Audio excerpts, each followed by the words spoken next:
Ito na naman po, hindi ko na videoan kaninang umaga. Good morning, good morning. Ito. Iba na naman itsura dito. Tingnan yung mga pine tree natin dito, mga kababayan. At ipapakita ko sa inyo, maglalakad tayo ulit dito kasi malapit ng break time. Ito yung mga napakita kong ice. Ngayon na dagdagan ng konting snow. Dapat ito umulan. Tulad ng isang araw. Kung hindi umulan yan, mataas na po yan hanggang tuhod na. Kasi dito nga po, ang weather dito ay 4 sa isang araw. Ay nag-i-snow, na minus, nagpo-frost, at saka may araw. Tingnan nyo.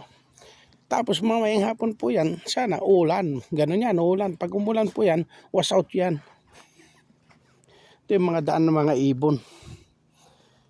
Mga paan ng mga ibon. Ayan, mga lumilipad na ibon na yan. Tingnan nyo ang kapaligiran dito. Mga bundok-bundok. Punta tayo ulit dito sa likod. Ayan yung araw, pakita ko. Dito yung nabalaho ako kapong dito konti. Matigas po yung lupa.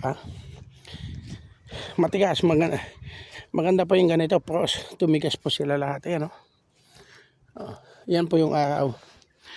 May araw po siya. Nakakasilaw. Ayan, napakaganda po tingnan. Ayan paikot. Ayan. Ayan, nandito tayo sa likod ng aming farm dito sa aking pinagtatabuhan at pinapakita ko yung kaiba-ibang weather dito. Iba-ibang sitwasyon. Di po ba? Para makita lang po update. Mas maganda po yung ganito dahil ang lupa matigas. Ito, lubak po ito pero wala na. Hindi na siya lubak ko. Pero kung ito ay hindi frost, mababaw ka po dito. Ito, tumigas po yan, yung lupa. Matigas. Ganyan po siya. Okay. Thank you very much for watching. Tingnan nyo, ang layo. Por ganyan. Bye-bye.